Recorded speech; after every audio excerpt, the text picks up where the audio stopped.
Começando mais um Ravache Pod, diretamente da Vila Mariana, em São Paulo. E comigo, Yulia Serra. Prazer. Tudo bom, Yulia? E hoje, Yulia, eu vou ler a descrição do podcast que você fez. O Ravache Pod conecta as pessoas às notícias e tendências que moldam mídia, tecnologia e redes sociais. A cada episódio, especialistas do mercado se juntam para analisar dados exclusivos, debater os desafios atuais e antecipar os rumos do setor. Informação confiável, conversas afiadas e insights práticos, tudo em um só lugar para quem precisa entender hoje o futuro da comunicação. Resumimos aqui o podcast? Acho que resumimos. E hoje o assunto foi bets, né? Um assunto polêmico. Pois é, eu fiz um disclaimer antes de começar até a conversa, né, sobre a minha posição pessoal sobre bets, daqui a pouco você vai ver. Mas é uma conversa importante, eu acho que a gente também não pode fugir das conversas que são relevantes. Então a gente trouxe aqui o Fabrício Nunes, do Seu Bet, que é uma empresa, uma bet brasileira, né, para falar da estratégia de marketing do Seu Bet, que é diferente das gigantes aí do setor de bet. Acho que isso é interessante. E também ele falou um pouco da estratégia, né, de marketing, um pouco não, falou bastante, da estratégia de marketing, como funciona, por que da escolha de uma capivara, como garota propaganda, né, como o mascote. Mascote, boa, o mascote aí da empresa. Eu, inclusive, questionei eles, se não tinha uma questão com infantilização, né, ou atrair as crianças por meio do mascote. E o Fabrício comentou aqui e trouxe aí todos os pontos dele. Mas o que chamou mais a minha atenção, acho importante, e até uma razão para a gente ter recebido o Fabrício aqui. Poucas empresas, particularmente de bet, estão abertas a discutir os desafios do setor, né? Desafios que são do estímulo do jogo. Tem também uma questão super pertinente, que é o que me move a trazer esse tema aqui e debater, que você, ao mesmo tempo que legalizou, né, o jogo foi legalizado no Brasil, se cobrou uma taxa para essas empresas operarem no Brasil. 80 empresas pagaram aí 30 milhões de reais cada uma. Você pode discutir se o valor foi correto ou não, mas também tem uma carga tributária aí significativa em cima dessas empresas de bet, inclusive pode até aumentar a carga tributária. Mas para mim o ponto é o seguinte, seja na questão da carga tributária, seja na questão da fiscalização dessas empresas, se você não tem as empresas legais, você tem as empresas abre ilegais, margem, né? Que não são empresas porque não seguem regras, né? Mas são grupos, né? São que mantêm atividade legalmente no país. Então você acaba estimulando esse tipo de atividade. Então, mesmo que você seja contrário aos jogos, eu particularmente não jogo. Eu não jogo. Eu acho que se você tem um dinheiro para apostar, não é uma boa ideia apostar em bet. Não é é um cassino, foi feito para perder. Ele mesmo enfatizou isso, é um jogo de azar, né? E eu achei muito correto o que o Fabrício trouxe aqui. Ele mesmo falou que é um jogo de azar, então isso é importante estar claro para as pessoas. Claro que a gente precisa ter meios de dar tratamento mesmo para quem é viciado em jogo. A gente sabe que tem uma questão muito complexa, a gente precisa educar as pessoas, mas eu também entendo que simplesmente proibir o jogo não vai resolver o problema. Então, acho que a melhor alternativa, se o problema existe, é você regular o problema. E aí ele trouxe uma questão que para mim foi muito importante, por exemplo, da TV, da publicidade de bet na TV, em comparação à publicidade de bet dentro de redes sociais. Na TV estão as empresas legais, as empresas que seguem as regras, e hoje, dentro das redes sociais, como ele mesmo disse, empresas que muitas delas não seguem regra nenhuma, o que gera uma concorrência desleal para essas empresas que pagam impostos, para as empresas de jogos que pagam impostos e até para a mídia, né? Então você tem uma publicidade que é totalmente legal dentro da TV, dentro do rádio, e não acontece o mesmo dentro das redes sociais. E o próprio Fabrício comentou sobre a questão da necessidade de regulação, não só de se criar a regra no papel, mas também da gente criar maneiras de fiscalizar. e impor a aplicação da regra de multas e assim por diante. Achei bem legal a conversa. Assim, claro que é uma conversa difícil, gente. Aqui ninguém quer fazer apologia do jogo, ninguém quer que as pessoas saiam gastando dinheiro no jogo, mas se é um assunto polêmico, um assunto que tem que ser conversado, quanto mais polêmico, mais debatido ele precisa ser, né? Então, acho que por isso o Fabrício aqui hoje, de novo, agradecer o Fabrício, né, por vir aqui falar abertamente. E eles, de fato, têm dado entrevistas, eles falam abertamente, então foi até por isso também chamou a atenção aí para a postura para trazê-los aqui no podcast. É isso, sendo a favor ou contra, é bom a gente ter informação, né, para justamente você poder argumentar e ter mais embasamento. E se você não concorda ou ou achou que tem algum ponto aqui que não ficou claro, não ficou bem esclarecido ou bem discutido, deixa seu comentário aqui dentro de onde você estiver consumindo, se é no YouTube, se é no Instagram, LinkedIn, Spotify. Eu acho que de novo, assim, a gente está abrindo uma conversa aqui e essa conversa não se encerra aqui. Foi o primeiro momento, né? Exato. É isso. E o que teremos além de... E hoje vamos falar também sobre o vídeo do Felca. O vídeo do Felca. No final, né, a atualização, acho que todo mundo está por dentro, mas no início de agosto, o Felca publicou esse vídeo que, de 50 minutos, foram mais de 45 milhões de visualizações no YouTube. Muita repercussão, e a gente vai falar um pouco sobre o que vem depois. Vamos falar, vamos entrar com a entrevista do Fabrício agora. Vamos voltar no Felca, porque eu queria também comentar sobre a postura de uns colegas meus, jornalistas, que ficaram incomodados com o vídeo do Felca. Bom, a gente volta daqui a pouco, vamos para o Fabrício agora. Muito bem, agora vou receber o Fabrício Nunes, que é Head de Marketing do SeuBet, tem mais de 17 anos de experiência em grandes agências, né? O Fabrício trabalhou com marcas como a Pepsi, BMW, Telecena, Loft, Ambev e outras. E ele tem cases premiados aí internacionalmente, incluindo shortlist em Cannes com Hellmann's Recipe Card e Shorty Awards com Porquinho da Telecena. Fabrício, bem-vindo. Obrigado pelo espaço, Gui. Cara, vamos fazer uma troca bem legal hoje, falar de assunto polêmico. Pois é, assim, eu vou até fazer aqui eu já comentei com você antes, assim, eu não jogo, né? Sim. Mas eu também tenho uma posição que, assim, se legalizou o jogo no país. Sim. Se aprovou uma lei legalizando o jogo no país.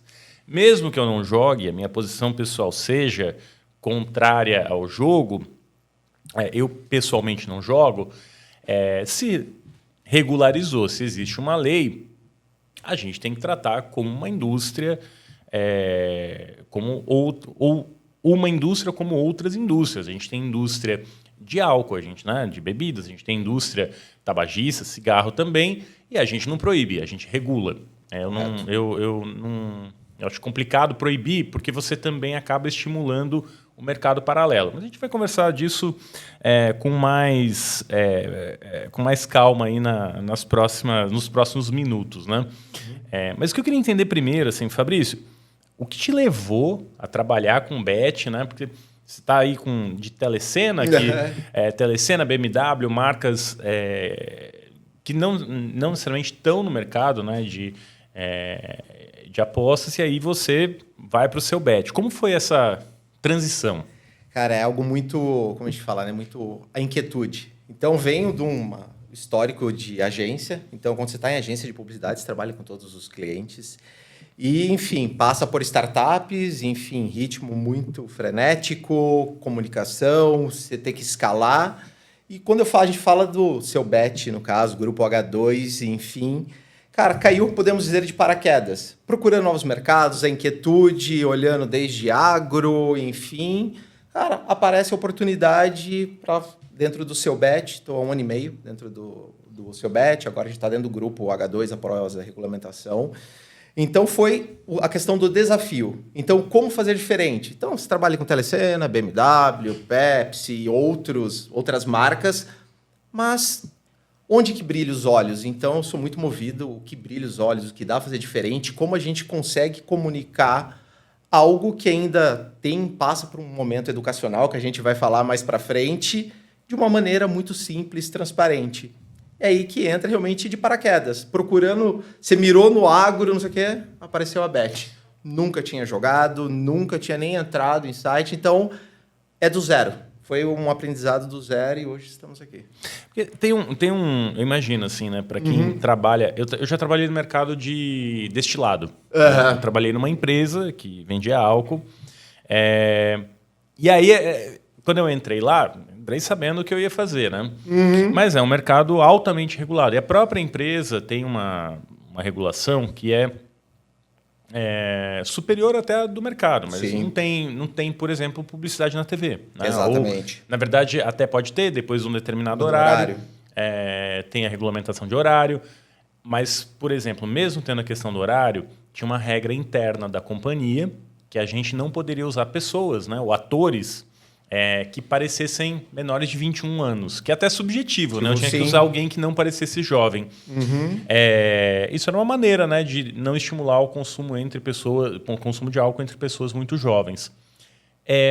Existe essa preocupação dentro do mercado de bets? Como que isso está sendo discutido e caminhando dentro do mercado de bets? Quais são... Você falou da questão educacional, né? Quais são as medidas que o setor tem feito hoje em dia, ou o seu bet tem feito, para que se mude... acho que não mudar, mas para que se tenha uma percepção desse mercado com os riscos que ele tem, mas também é uma indústria que move emprego e assim por diante, né? Não, perfeito. Acho uma pergunta. Acho que, como você trouxe no começo, o ponto de proibir é diferente. A partir do momento que você regulamentou, no fim do ano passado, para o começo do ano, teve que fazer a compra da Ortoga, 30 milhões. Então, para você estar regulamentado, então, em torno de 80 licenças. Né? Então, quando se fala de 80 licenças, cada licença você tem direito à operação de 3 marcas. Né? Então, hoje fala de regulamentado no país, pela Receita Federal e tudo mais, 180 casas de apostas. Esse número vai se atualizando constantemente. E quando você olha esses números versus o quanto esse mercado traz, mais de 120 bi por ano, cara, é maior que muitos mercados. Então, faz sentido e fez sentido essa regulamentação. Porque, queira ou não, era um faroeste, né? Então, assim, cara, cada um publicava de uma maneira que queria, fazia a comunicação da maneira que bem entendesse. Então, a regulamentação veio para colocar ali os pingos nos is. A partir disso, entra um CONAR, enfim, muito próximo do que aconteceu com cigarros, bebidas que você trouxe. E quando a gente fala o que o seu bet, o mercado, procura fazer é realmente educar. Acho que tudo vai parte de uma educação. Então, proibir, você vai abrir um espaço, como abre para o cigarro, para a bebida, para a ilegalidade. E mesmo assim, com a regulamentação hoje, estima-se mais ou menos que 75% das pessoas jogam em casas ilegais. Então, quando você pega esse montante ainda, é todo um ecossistema impactado. O governo, independente do que seja da lei, deixa de arrecadar. Eu estou prejudicando o consumidor final, porque a pessoa vai lá, deposita, independente qual foi o estímulo dela, ela pode não receber, ela pode estar sendo enganada. Então, hoje, quando você fala de uma comunicação, e eu trago aqui dentro do seu bet do Grupo H2, é muito um lado, não simplesmente olhar a conversão, mas sim olhar também a educação. Como você pode fazer uma diversão, jogar a diversão, muito hipotético isso, obviamente, mas você se diverte na Disney, jogando futebol, jogando videogame, qualquer coisa do tipo, mas você também pode ali fazer a sua aposta no sentido de diversão, sem prejudicar o seu lado financeiro. Então, toda a comunicação tem que girar em torno da educação. E isso a gente acredita muito aí, Fabrício, né? Profissional não depende do seu bet, ou do H2, ou de qualquer outra marca. É todo o ecossistema envolvido. Então, não é o papel de cada um. Logicamente, a gente tem o governo, enfim, tudo mais, que tem que contribuir com essa fiscalização, mas também das marcas, elas precisam se juntar para que possa criar iniciativas para essa regulamentação, para essa comunicação, melhor dizendo. Então, hoje, o seu bet foca muito dentro dos nossos pilares de conteúdo, dentro da estratégia, ao lado educacional. Então, desde um lado de tecnologia, um limite para a pessoa poder apostar, o quanto ela pode, se ela fugiu do hábito comum dela, ela sempre colocou R$1 por uma aposta, nessa semana foi para 10, 15, recebe um alerta. Então, isso é uma maneira de educar, não proibir. Falar, olha, você cedeu o seu limite ou você está com um hábito diferente de jogatina, né, de jogo, como a gente diz. Então, é todo um papel do ecossistema de educação. Então, desde a comunicação até a tecnologia. Então... É curioso, né? Assim, eu tinha uma posição bem radical, né? Com relação à Bet, bem radical no sentido assim, eu acho que não pode legalizar. Mas aí depois legalizou. E aí eu encontrei tem um amigo que é CEO de um grupo, ele falou assim, Guilherme, eu não jogo, mas eu acho que você está errado. A gente estava almoçando e falou, você está errado. Eu falei, por que você acha que eu estou errado? Eu falei, cara, se proibir, vai continuar acontecendo da mesma maneira. Não só vai continuar acontecendo, como não vai ter recurso sendo gerado para o Estado, né? Não vai ter imposto sendo pago. Sim, sim. A geração de emprego é de um emprego menos qualificado, porque opera numa zona cinzenta, né? Exatamente. São empresas que talvez não estejam operando no país, não seguem regra alguma. E aí você vai estimular justamente a criminalidade. Porque na ilegalidade a vantagem é de quem tem menos ética ou segue menos regra. Eu estava pensando nisso, de fato, olha, poxa, ele tem um ponto, né? Mas, como você comentou agora, Fabrício, também, ainda tem uma questão do jogo ter um volume muito grande acontecendo ilegalmente no país, né? Mesmo tendo legalizado, a gente tem um jogo ilegal acontecendo. O que a gente pode fazer, né? Ou o que pode ser feito para reverter essa situação que tem hoje no país? Porque se você é contrário ao jogo, se você está assistindo aqui, se é contra o jogo, eu entendo e respeito sua posição, mas concorda que também se a gente tem jogo ilegal, é pior ainda do que o jogo ilegal, né? De novo, independentemente da posição da pessoa, né? A gente hoje tem um mercado que não raro pune quem segue a regra, né? Exatamente. Conta um pouco como essa dinâmica que está acontecendo, assim, o que pode ser feito para talvez conscientizar as pessoas, porque no final também existe um mercado legal, porque alguém vai lá e utiliza aposta, dele. Né? Sim. Acho que é como eu trouxe primeiro no início, né? É todo um ecossistema impactado. Então, quando a gente fala que é um mercado de mais de 120 bi e 75% das pessoas que utilizam essas plataformas ainda utilizam de alguma maneira, pode estar jogando numa legalizada, mas se a ilegal ofereceu ali 10 giros, né, que a gente chama, né, 10 jogadas grátis, ela vê mais vantagem. Só que nesse ponto essa empresa não paga impostos, ela não tem um time dedicado, como você falou, e quem garante que o consumidor final vai receber. Do outro lado, eu tenho as empresas que foram, os 80 grupos que foram, pagam os impostos, são regulamentados, são fiscalizados, você tem que fazer toda a parte de auditoria, enfim. Então, quando a gente fala o que pode ser feito, acho que, na verdade, é desde quem fiscaliza, começando por aí, porque hoje a gente não vê um canal 100% dedicado para isso. Acho que nem sei se todos sabem, mas todas as empresas que foram regulamentadas, quando você pagou a ortoga de 30 milhões para ser regulamentado, dentro de uma linha tinha equipe para fiscalização. O que seja essa equipe de fiscalização? É fiscalizar desde da empresa, no caso o Seu Bet, o Grupo H2, até as que são ilegais. Só que o volume também é muito grande, que a gente está falando. Foi em torno de 17 mil plataformas foram banidas quando virou a chave. Mas mesmo assim ainda tem muitas mil, ou principalmente de outros países. Então, é um ecossistema todo. Então, reforça o papel das bets, né, que a gente fala dos grupos, é trazer essa educação, mostrar o porquê não é vantagem. Por mais que, num primeiro instante, nossa, ali eu estou ganhando 10 jogadas grátis, mas no Seu Bet, no Grupo H2, no H2Bet, a gente só ganha 5. É mais vantajoso esse. Mas o por trás, como você falou, o que está girando ali por trás? O que eu estou alimentando? Então, um papel nosso é, como comunicação, mostrar esses prós e contras e não focar simplesmente na conversão, que antigamente, né, jogue, ganhe, por aí vai. E, do outro lado, os órgãos fiscalizadores, eles têm que ser mais rígidos. Acho que esse é o grande ponto de qualquer pessoa que você conversar do mercado de bet, precisa ter mais essa rigidez com quem não pagou essa ortoga, né? Não pagou essa licença. Como de qualquer outros mercados, cigarro, bebida, táxi, Uber, por aí vai.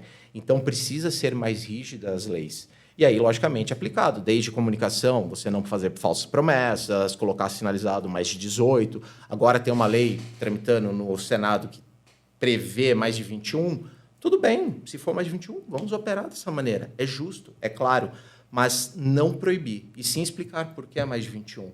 E a gente também tem um lado, se me permite, quando eu comparo com outros mercados, o Brasil pega mercados muito mais consolidados, como a Inglaterra, Estados Unidos, que é totalmente aberto a partir de bet, eu também tenho um outro nível socioeconômico.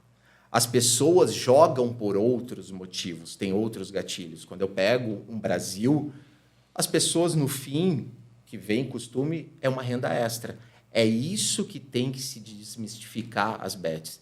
Jogar não é renda extra, e sim diversão. E aí também tem um papel do governo, enfim, incentivar muito isso também junto. Então, não é nenhum nem outro. É todo mundo envolvido no ecossistema.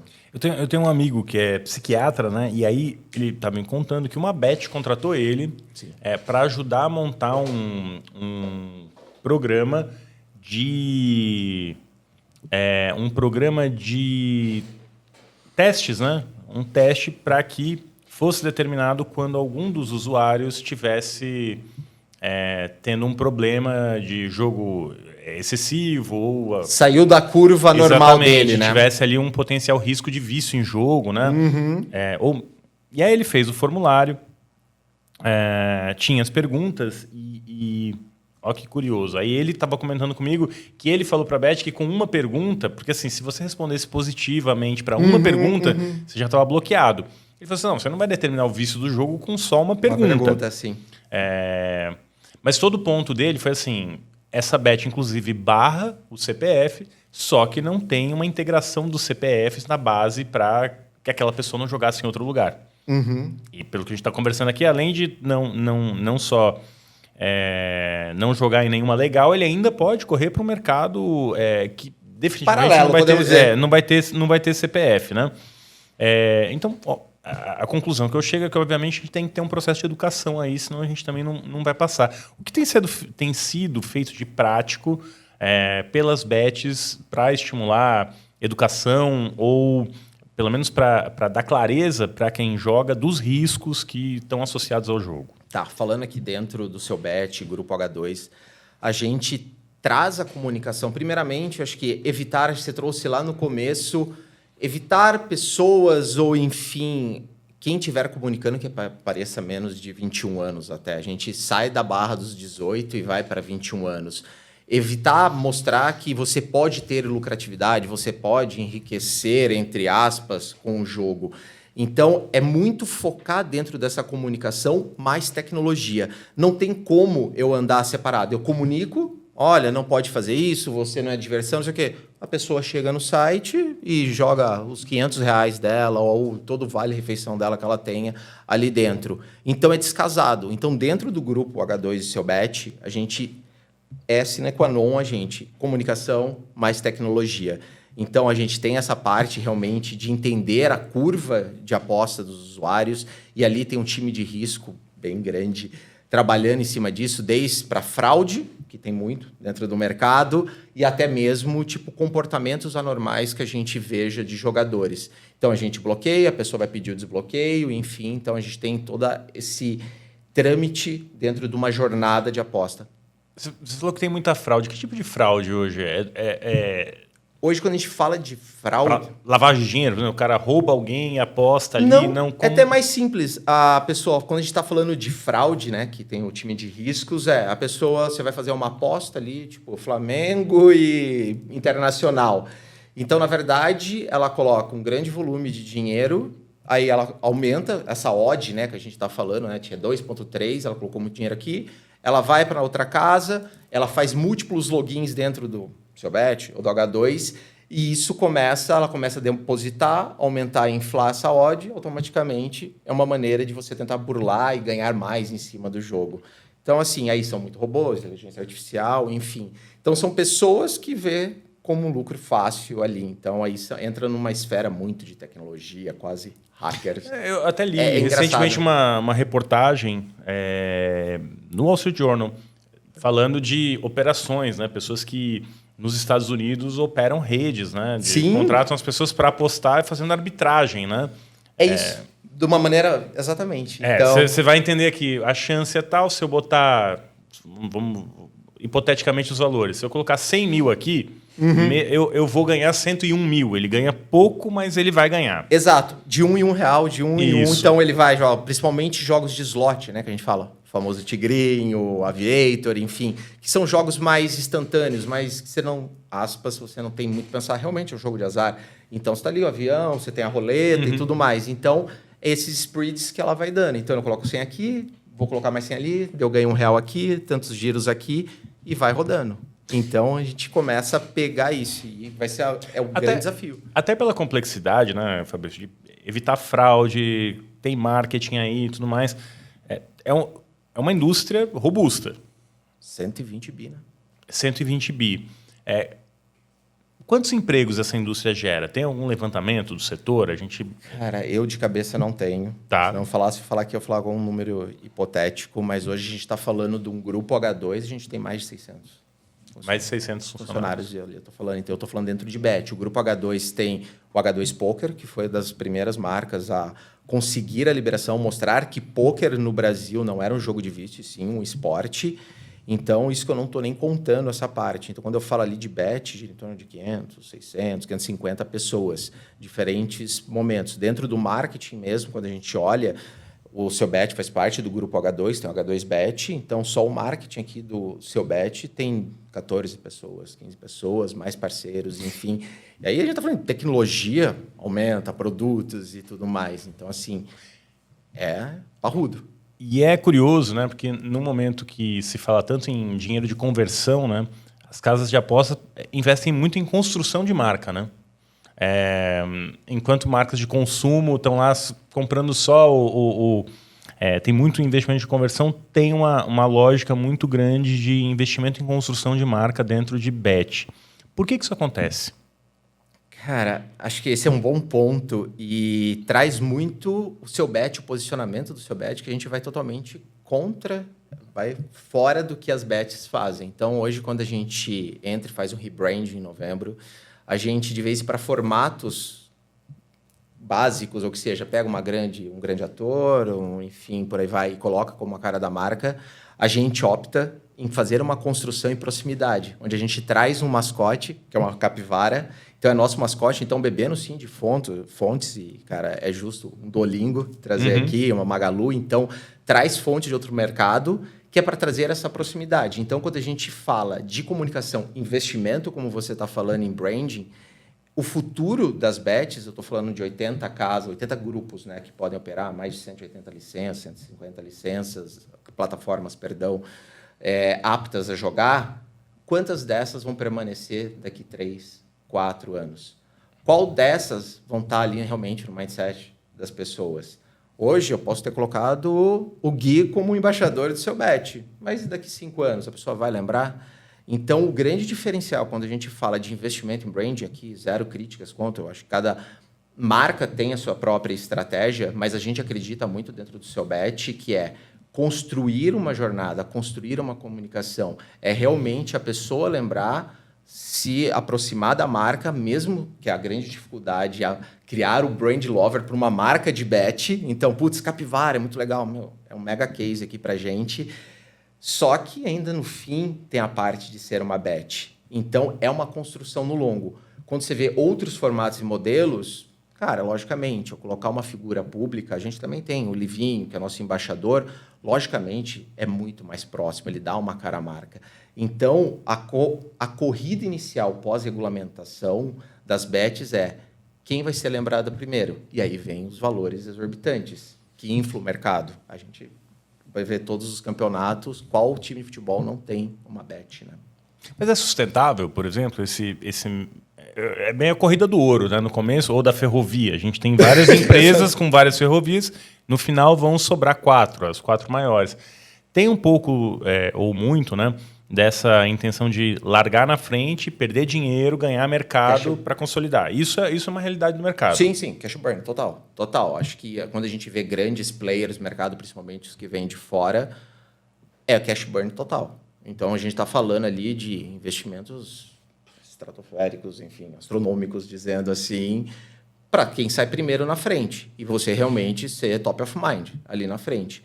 Então, hoje, dentro de um mercado o seu Bet, Grupo A2, uma empresa 100% brasileira e tudo mais, sem investimentos de fora, a gente não. A gente tem que ir com essa construção. Então, a gente toma uma medida de, beleza, deixa os grandões ali na frente, lutando ali por estar nas camisetas ou nos campeonatos, vamos construir no curto e médio e longo prazo. Então, toda essa jornada. Sustentável, acho que em nenhum mercado é, né? A gente percebe o inflar, a gente sempre fala, a gente vai negociar com um veículo, você que trabalha e vende veículo, tem o preço bet e o preço se fosse porquinho da telecena. Tá, puta, quanto que é esse post aqui? Porquinho da telecena, 50 mil. Bet, 150. O mercado inflou. Você vê influenciadores, embaixadores, camisas de time de futebol, campeonatos. Isso é preditivo para qualquer negócio. Você vê o contrato, né, de Flamengo versus Betano. Então, tem ali, como que vai sustentar isso? A briga que vai ser com isso. Então, cara, é as cenas dos próximos capítulos. Mas a gente toma uma postura de construção de marca. Construção e aproximação das pessoas. Agora, por exemplo, quando você pega um animal como a capivara, né? Que é... ícone pop. Ícone pop, mas as crianças também gostam. Não tem uma preocupação de vocês que crianças não gostem da capivara que vocês escolheram como símbolo da marca? Sim. Como garoto propaganda da marca? Nosso embaixador, né? Eterno. É. Teve essa grande preocupação, porque, queira ou não, cara, é uma capivara. Todo mundo gosta. A capivara que era o rato... É febre maculosa, né? Febre né? maculosa, Exatamente, que era a pomba, que não sei o quê, agora virou o animal mais querido. A nossa preocupação foi muito quando a gente trouxe o mascote e a gente, na hora de montar, contratou um estúdio, enfim, tudo mais, para fazer, desenhar, proprietário 100%. O nosso termômetro de aprovar ou não aprovar era mostrar para a criança. Você gostou? Achou fofinho? Próximo. Então, criança não pode achar fofinho. Logicamente, que é incontrolável isso. Mas, diante desses 6, 7 meses que a gente está, cara, a repercussão dentro de menos de 18, eu posso dizer aqui que foi 0. Então, assim, mas há uma preocupação, principalmente que a gente tem um mascote digital e tem ele offline, né? Então, tem ele com a fantasia, vai nos shows e tudo mais. Logicamente, uma vez ou outra, vem uma criança, pai, é a capivara, né? Não sei o quê. Posso tirar uma foto? Dentro das regras e tudo mais, você pode com o seu pai. Então, assim, eu não posso ter a criança simplesmente tirando uma foto com uma capivara. Eu não posso utilizar uma foto de uma criança junto. Então, redobra, mas o bônus que vem trazendo toda essa mudança, é diferente do mercado, quantos mascotes você vê dentro de casa de aposta versus figuras públicas, cara, é isso aqui. Então, a gente vai para um lado de oceano azul, né? Então, dentro da sua timeline que você está vendo, você, cara, lembra quando você viu uma capivara, né? Agora, quando a gente fala da questão da publicidade, né, que eu acho natural, ou tem uma tendência, pelo menos, que a publicidade de bets caminhe para sair da TV, ou pelo menos ter horários muito mais restritos. Ou, não sei se vai ser como bebida alcoólica, que é horário restrito, ou se vai ser como cigarro, que não tem publicidade na TV, que não pode. Acho que isso em algum momento vai se equalizar. Com grande impacto aí para as equipes de futebol, né? Porque, como você bem disse, hoje é um motor aí da indústria esportiva, a questão das apostas. Seria bom ou ruim? Eu queria entender qual a sua posição sobre publicidade na TV, por exemplo. Na TV e principalmente nas redes sociais. Porque na TV você ainda consegue ver o que está sendo feito. Na rede social com segmentação, eu não sei o que A, B ou C está vendo na casa dele. Eu não sei o que minha filha está vendo na rede social de publicidade. Se ela estiver vendo TV, eu sei que se ela estiver assistindo uma programação do SBT, da Record, da Globo, ela e milhões de pessoas estão vendo, ou milhares de pessoas estão vendo, e alguém vai chamar a atenção se tiver alguma coisa errada. É muito mais difícil entender isso na rede social. Para onde você imagina para onde o mercado deve caminhar na regulação de publicidade, mas não só na TV, também nas redes sociais? Tá, ótima pergunta. Quando a gente fala de televisão, e acho que no geral, né, quando a gente está falando de propaganda e comunicação, acho que é muito... A gente já vem percebendo isso de qualquer outras casas, é você trazer muito mais o lado da diversão, você mostrar, reformulando, você não forçar o clique, o cadastro, o lead, o benefício, e sim mostrar que aquilo é uma diversão. Então, você começa a educar. Logicamente, no momento de mercado, quando você vê que vira uma regulamentação, você tem milhões de impostos para pagar, as casas que foram regulamentadas, você tem uma necessidade de manter a operação de pé, como eu falei, com mais de 500, 600 pessoas, com time de risco jurídico e tudo mais, tudo legalizado, CLT e tudo mais. Cara, você tem uma necessidade de um caixa rápido, de uma aquisição rápida. Então, isso em algum momento acaba forçando-se a fazer uma publicidade, como você falou, preocupante, que é se cadastre, jogue, benefícios, alguma coisa do tipo. Então, eu vejo muito mais, após fechar 2025, né? Fechar, a gente vai conseguir ter esse termômetro deste ano e entender os próximos passos. Olhando o seu bet, o que a gente entende é focar na educação, focar nos benefícios que a gente oferece diferenciais, mas não forçar a aquisição. Eu vejo, acho que qualquer outra casa, independente qual seja, vai ter que trabalhar muito mais a questão da educação, o porquê é o jogo responsável. Eu não vejo que deve acontecer uma opinião Fabrício, que deve acontecer uma proibição, como aconteceu do cigarro, mas sim uma regulamentação em cima do que é apresentado, tanto no digital quanto na televisão. Então, eu coloco tudo dentro desse pacote. Então, você realmente olhar o que está sendo publicado, a forma que está sendo. Porque, cara, meu sobrinho tem 7 anos, pode aparecer lá o seu bet. Tipo, não é para aparecer para ele isso. Mas como que aparece? Se aparecer falando que é diversão e tudo mais, talvez nem ele falar que coisa chata. Mas se falar, olha aqui, joguinho, estímulos, girando, roleta, colorido, pulando e não sei o quê. Estimula o clique. Estimula o clique. Então, é isso que vai ter que mudar, ou enfim, eu vejo que é muito essa linha que deve seguir para o próximo ano. Dentro desse... Tem um lado ainda, eu estava pensando aqui também, que uma vantagem que empresas que pagaram a outorga têm é de poderem fazer mídia de massa, né? Poder fazer TV e tudo mais. Se você também tira isso, no final você bota... tem uma vala comum também do ilegal com o que é legal, né? Daquele que não paga imposto assim por diante.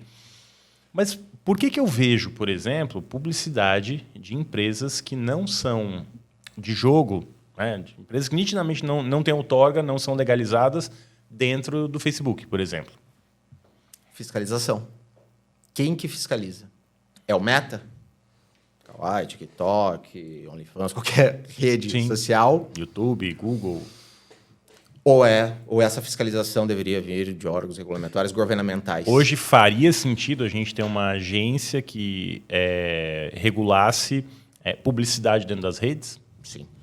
Sim. Porque hoje, se eu falar assim, como você trouxe, as empresas que pagaram, bonitinho, tudo certinho, quando eu subo um criativo no Meta, tá falando assim do Meta, ou qualquer outra rede social, e ela estimula ou incentiva o jogo, porque ele tem tudo no CNPJ, tudo não sei o quê, ele bloqueia.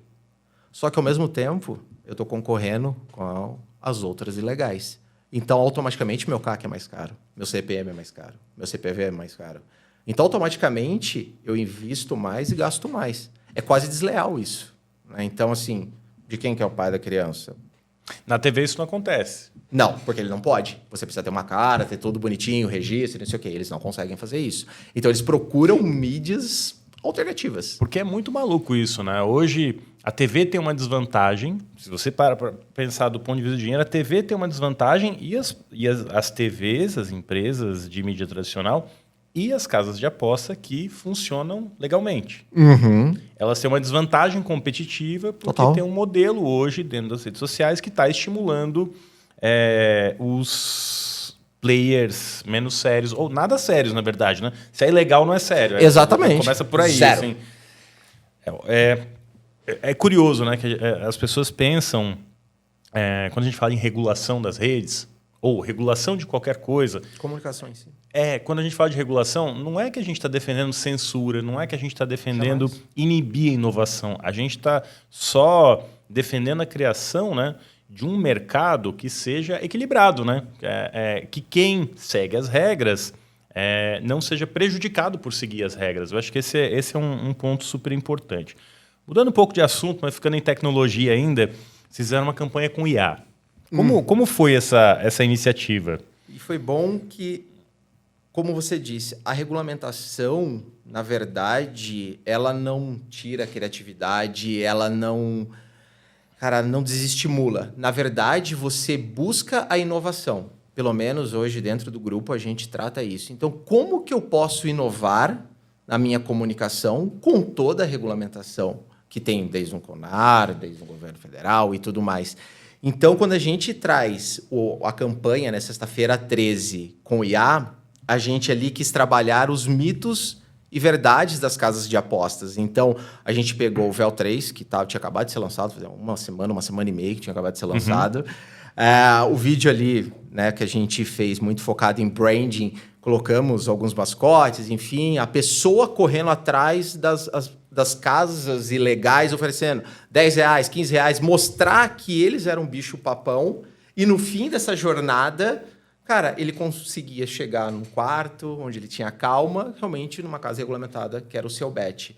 Então, quando a gente fala de inovação, tecnologia, cara, a regulamentação, ela estimula você a trazer uma comunicação educacional de forma diferente.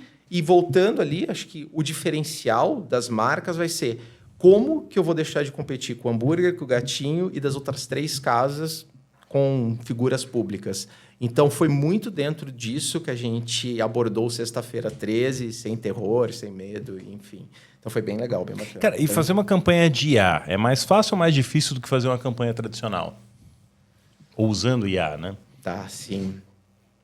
Cara, acho que assim, você ganha agilidade.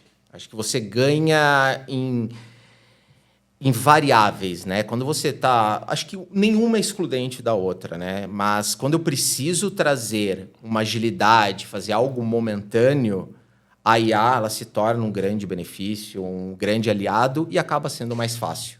Então, se eu preciso fazer uma sexta-feira 13 por um custo, logicamente, hoje a IA tem um custo, logicamente, para sair, mas é bem menor do que a gente está falando de montar um cenário, uma produção.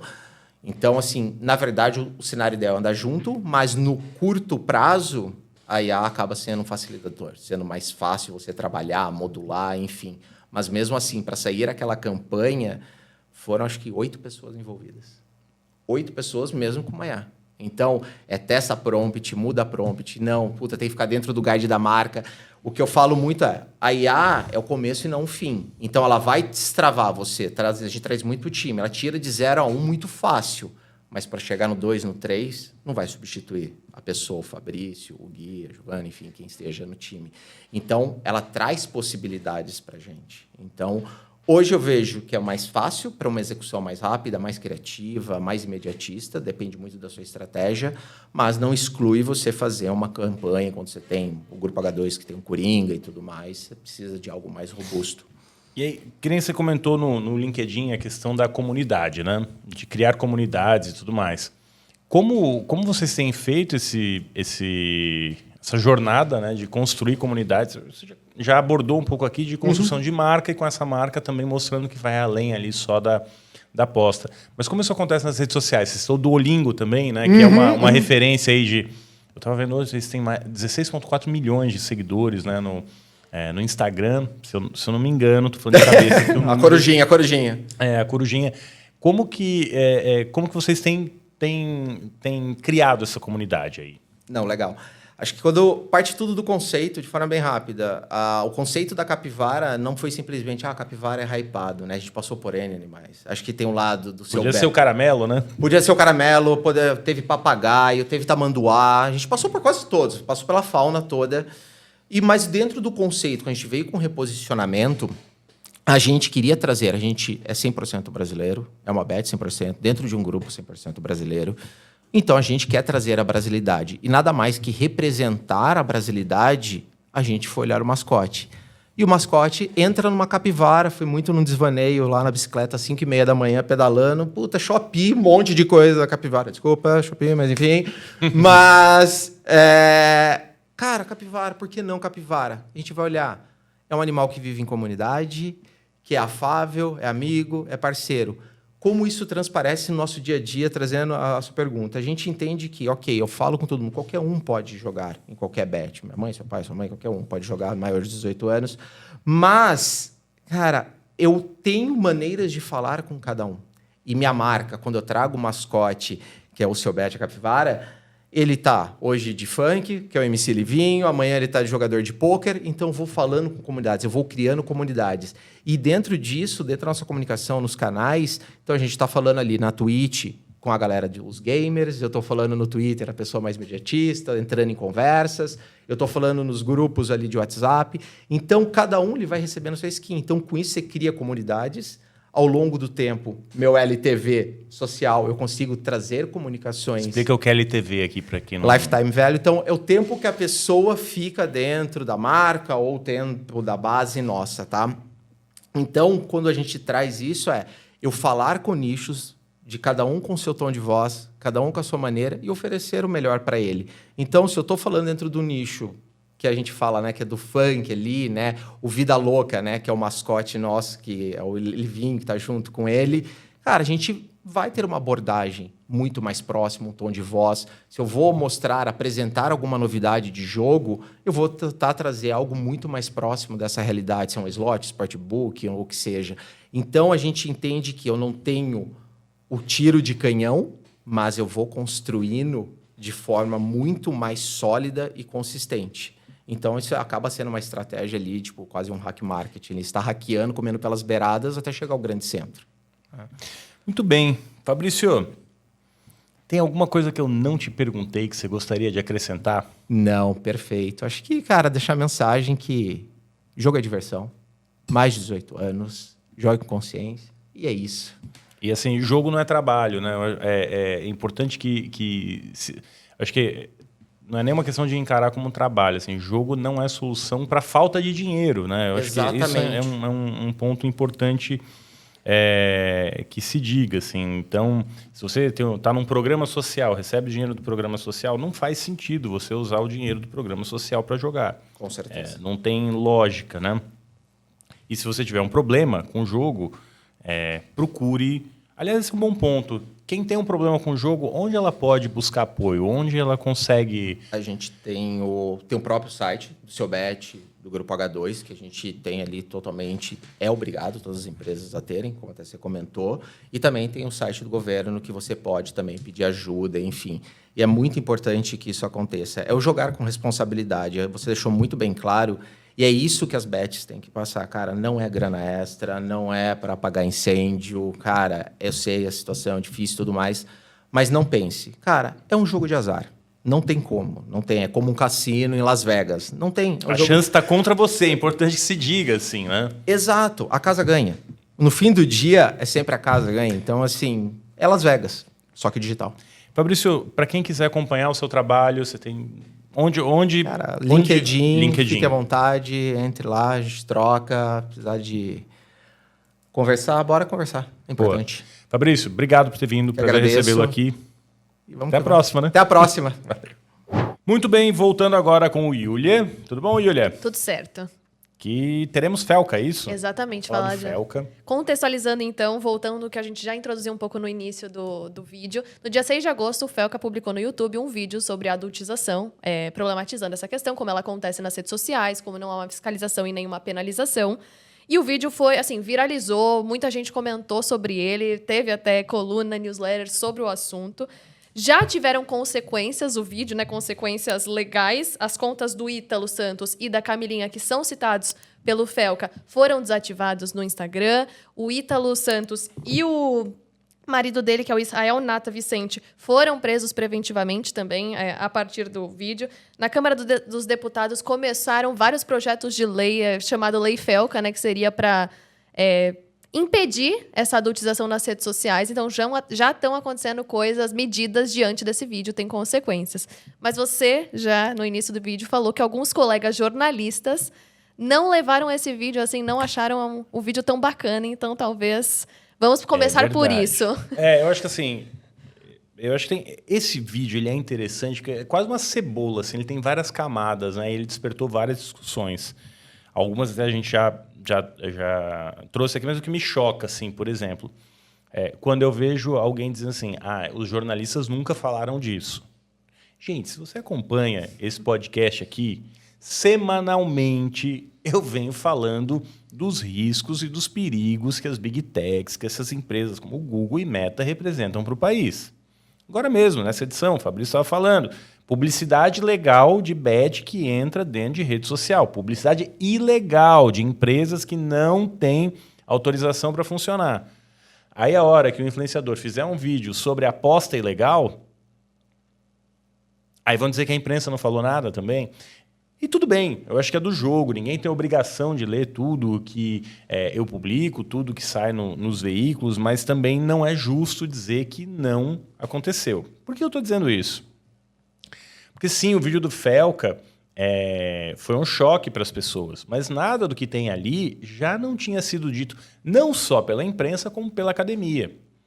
Né? O NetLab, né? O NetLab do Rio de Janeiro, que é da UFRJ, tem feito um trabalho super consistente. Eu já falei várias vezes aqui do NetLab, acabou de lançar livro, fiz a moderação do painel de lançamento do livro no Rio de Janeiro com especialistas, né?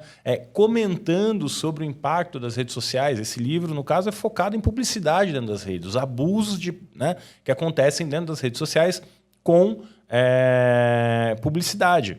E rede social, incluo aqui o YouTube, tá? Que também tem muito problema, tem uma questão de fraude gravíssima.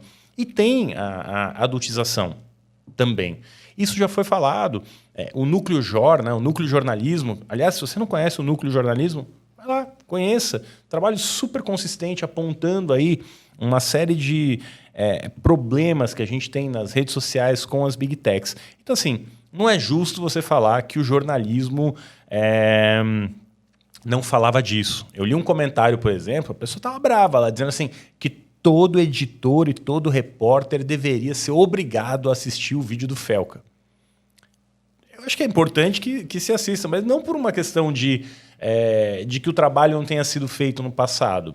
É porque tem uma linguagem ali que o Felca usa, a maneira que ele fez, que é muito poderosa. Mas vamos lembrar, gente, o que o Felca está fazendo não é jornalismo na essência. É um vídeo de denúncia que é super importante, tem elementos jornalísticos, mas o Felca não disse que é um documentário, ele não disse que é uma reportagem e nem o Felca disse que é jornalista. Estamos na mesma página? Assim, o Felca não está dizendo eu sou jornalista e fiz uma reportagem denúncia. Não. Então esse é o primeiro ponto. Sim, ele levantou um problema grave ali, como, da mesma maneira, eu ouvi de alguns colegas, é um absurdo o Felca fazer um vídeo desse e não ouvir o outro lado. Um princípio jornalístico é que quando você publica uma reportagem, você ouve o outro lado, e o Ítalo não teve espaço dentro do vídeo do Felca para se defender das acusações que foram feitas contra ele. Mas, de novo, o vídeo do Felca não é uma reportagem. Talvez pudesse ter o outro lado ali do Ítalo se defendendo, mas, claro, concorda que se tivesse o Ítalo se defendendo, ia diminuir muito a força do vídeo? Porque muito do vídeo do Felca usa elementos que são gatilhos na gente, né? A expressão de nojo, a expressão de angústia, tudo aquilo, toda aquela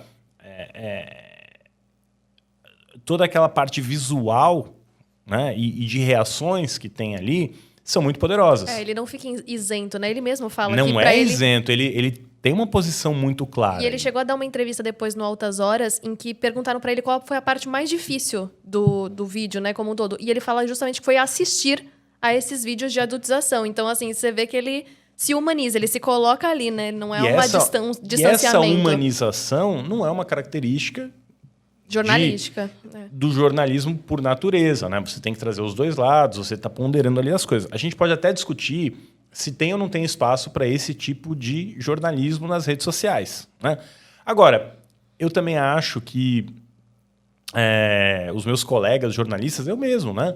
a gente também precisa estar mais atento à maneira que as pessoas consomem o conteúdo, né? Eu tenho uma presença forte nas redes sociais, principalmente ali no LinkedIn. Eu publico muito conteúdo, né? Que não é só conteúdo jornalístico na essência. Não adianta ir no meu Instagram procurar foto de vida pessoal. Vai ter coisa ali? Tem, mas não é o foco. Eu tento focar aqui na discussão sobre mídia, temas que são de trabalho. Até tem uma foto ou outra ali de família dentro do Instagram. No LinkedIn não tem nada disso. Então, acho que a gente tem hoje uma discussão importante. Culpar o Felca pelo jornalismo, ou acusar o Felca de não ter jornalismo, não é justo, mas do mesmo modo, não é justo também dizer que o jornalismo não fez o seu trabalho. Sim. E até pensando nessa questão que você falou, né, do jornalismo e tudo mais. Quando 21% dos adultos nos Estados Unidos, isso é uma pesquisa do Pew Research Center, se informam por meio de influenciadores. Qual o papel do influenciador? Porque influenciador não é jornalista.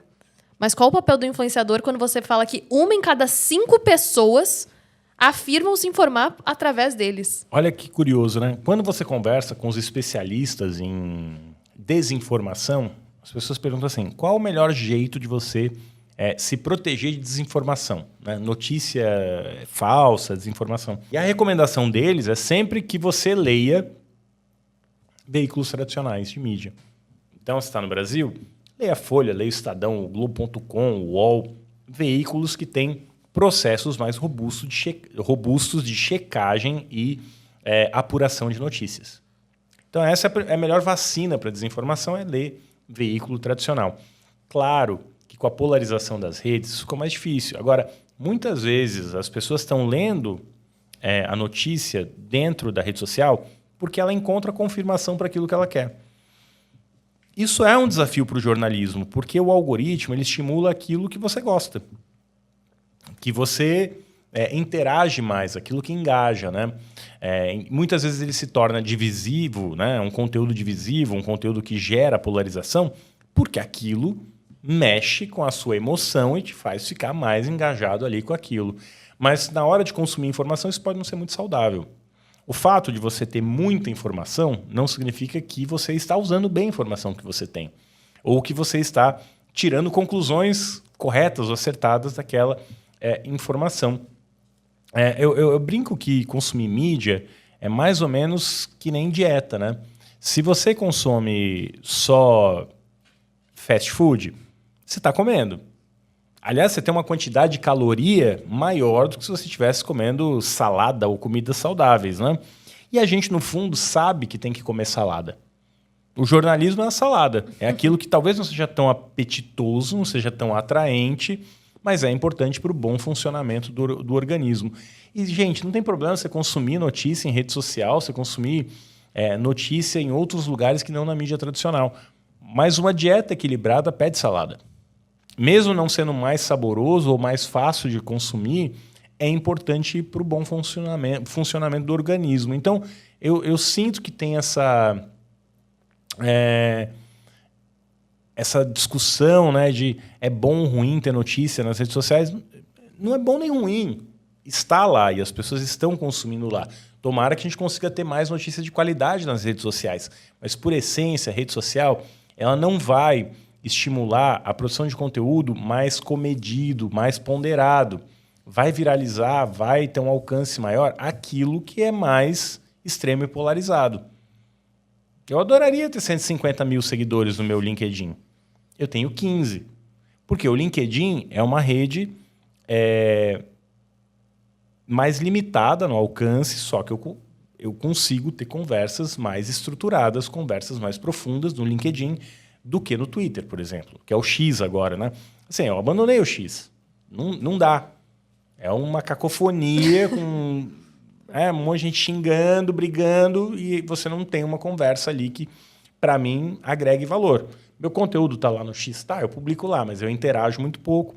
Eu guardo o tempo da minha interação, principalmente para o LinkedIn, um pouco menos ali para o Instagram. Talvez no futuro eu gaste mais tempo no Threads, eu faça TikTok. Eu sei que está crescendo o número de seguidores no TikTok e lá no perfil do TikTok.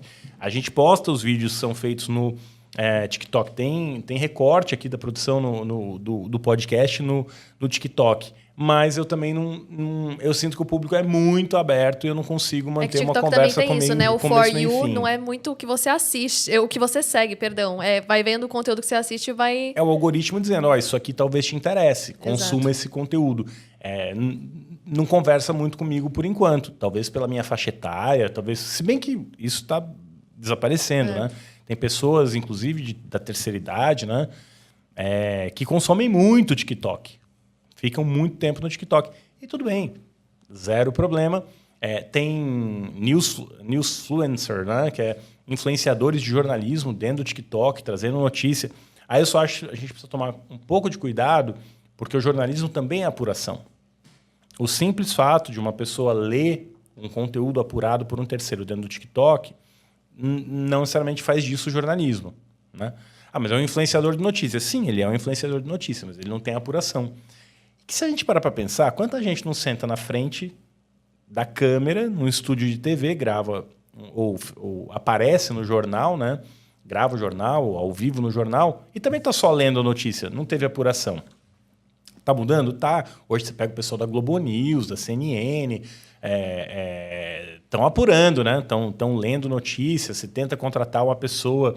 Tanto que no cabo, né, nas notícias de cabo, a gente vê muitas pessoas, muitos jornalistas que eram de redação de impresso e fizeram a migração ali para o vídeo. E acho que é para aí que as coisas estão caminhando mesmo.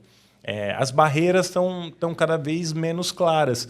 E para quem consome informação, no final não importa muito. A verdade é essa, não importa. Eu só acho que seria ideal, ou seria melhor... se as pessoas entendessem melhor quais são os limites e o papel de cada tipo de informação, para também não achar que se informou com uma coisa que não necessariamente é informativa, né?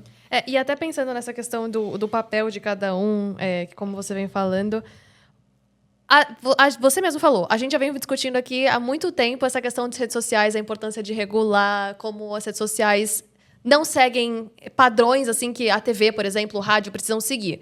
Mas precisou de um vídeo do Felca, de uma viralização. Ele ganhou mais de 10 milhões de seguidores nas redes sociais. O YouTube, mais de 45 milhões de visualizações, para que fossem feitos mais de 10 projetos na Câmara sobre o tema, sobre o assunto. Você já também falou sobre a importância da pressão popular. Tem como mudar algo sem essa pressão? Não. A única coisa que faz com que as Big Techs, né, Google, Meta, TikTok, a única coisa que move essas empresas é a pressão pública. É a única coisa que importa para elas. Dinheiro, elas têm mais dinheiro que todo mundo. Mas a Globo é influente em Brasília. Gente, a Globo é uma empresa gigante no Brasil, mas numa escala global, mundial, escala global da Globo, né? Numa escala mundial, quando você compara mesmo a Globo com uma Big Tech, ela fica desse tamanho, né? Então, um recurso que as Big Techs usam, por exemplo, né? Qualquer conversa que se tenha em torno de regulação vira a pauta da Globo, a Globo querendo isso. E a experiência que eu tenho, né, de Brasília, as conversas que eu já ouvi em Brasília, todo mundo me fala. A Globo é influente? Sim, a Globo é influente, como é o SBT, como é a Band. Mas, comparada à força que tem o Google e o Facebook, Meta, ninguém tem nada próximo disso. Por uma razão simples. Hoje, quando um político vai fazer campanha, ele precisa das redes sociais. Quando um político vai numa TV, vai numa rádio, ele é questionado. Alguém está ali perguntando para ele, e quando ele mente, ele é questionado. Na rede social isso não acontece. Não raro ele é estimulado. Então a própria natureza da rede social dá muito poder para o Google e para a Meta em Brasília. A ponto do Google e da Meta falar assim, você pode sumir das redes para um político. E aí o político muda o voto dele. Como eu já ouvi que aconteceu. Não estava lá, não presenciei, mas já ouvi de um político que isso aconteceu. Mas recentemente até o YouTube falou que ia colocar inteligência artificial para moderar conteúdo, até essa questão de adultização dos vídeos. Enfim, essa moderação tecnológica sem humano é suficiente? Ela é um começo. Ela é importante também, mas não deve parar aí. E mais importante de tudo, não basta as próprias plataformas dizerem que estão fazendo. A gente precisa de uma fiscalização de terceiros, que pode ser pago com o próprio dinheiro da Big Tech, mas tem que ter uma agência, tem que ter um órgão que vá fiscalizar isso. Perfeito. E até teve essa questão de você falar, né, do Google, da Meta, das questões de Brasília. Diante do caso do Felca, foi a Justiça de São Paulo que deu uma liminar para em 24 horas... Bom, vamos contextualizar. O Felca recebeu ameaças de morte via e-mail, por um e-mail que, obviamente, não dá para saber de quem é. E aí, diante disso, a Justiça de São Paulo determinou uma liminar para o Google obrigar a dizer de onde que veio aquele e-mail. Isso também não é um começo, porque você falou, né? O influenciador, às vezes, ele tá mais sozinho, mas até o próprio jornalista. Você fazer uma denúncia te coloca também... Tem muitas forças ocultas ali que estão contra você. Não ter esse respaldo também a você que faz uma denúncia também pode significar isso, uma ameaça de morte. Não, mas olha, aí eu acho que aí é da profissão do jornalismo. Infelizmente, a gente lida com todo tipo de ameaça, de risco. E aí, uma vez que você tem que ir para a justiça, você vai para a justiça, recorre ali aos seus direitos, e aí o Google é obrigado a entregar essas informações. E que bom que entregou essas informações, né? Que bom que isso vai avançar. Eu acho que, nesse sentido, assim, tem uma legislação. Gente, a legislação existe. É só aplicar a legislação que está aí. Hoje, a questão, talvez, assim, mais do que aplicar a legislação, é assim, como eu garanto que a legislação está sendo seguida? Como que eu fiscalizo? Eu acho que é aí onde entra a questão de uma agência, de um órgão terceiro, da própria justiça, sendo célere, agindo rápido, para punir, né? Quando tem um crime, teve uma ameaça de morte, tem uma intenção de matar, tem um crime sendo cometido aí, e aí o Google tem que abrir os dados de quem enviou essa comunicação, né? E o que essa história, esse vídeo do Felca deixa de lição para os jornalistas? Embora ele não pretendeu ser jornalista, em nenhum momento ele falou isso, mas tem alguma lição que a gente pode tirar disso? Eu acho que tem, assim, a linguagem que a gente fala, né? Como a gente se comunica com o público é importante. O vídeo é importante, histórias longas, bem apuradas, seguem sendo importantes. E acho que a gente tem que tirar uma lição disso. Eu acho que, no final, a lição é positiva. O resultado é muito positivo. Até os políticos de direita, né, que por tanto tempo combateram qualquer forma de regulação, graças à pressão pública, aceitaram alguma forma de regulação. Só precisa tomar cuidado. Isso vai para a Câmara, da Câmara vai para o Senado volta para a Câmara. Quando volta para a Câmara, passou o apelo popular, e aí ninguém move conversa nenhuma de regulação e para tudo. A gente já teve o PL 2630, que era um projeto de regular redes sociais, já teve uma série de questões que parou de avançar. Acho que foi inteligente focar na questão das crianças, né? Para avançar com o projeto, mas a gente já teve no passado vários projetos avançando que na última hora pararam por pressão das Big Techs. Perfeito, por hoje é isso. Muito bem. Júlia, obrigado. Agradecer aqui toda a equipe, né? Todo o time que colabora conosco, que faz o podcast acontecer, das agências, assessorias, né? Pessoal que sugere pauta. Infelizmente, não dá para trazer todo mundo. Às vezes a gente fala, não dá, não tem agenda, ou nesse momento não é pertinente aí o seu cliente, mas obrigado aí a todas as agências que estão se esforçando, trabalhando para que a pauta fique melhor, fique mais completa. Agradecer ao Plot B Estúdio, que nos recebe aqui sempre de maneira tão feliz, né? A turma é feliz aqui, não é? Sim, sim. Muitos receptivos. Muito bem. E por hoje é só. Desculpa, gente, que eu tô com a garganta realmente ruim. Vamos ver se semana que vem eu já tô melhor. Não tá fácil em São Paulo. Não tá fácil. Não tá. O ar também tá terrível. Tá. Boa. Até a próxima.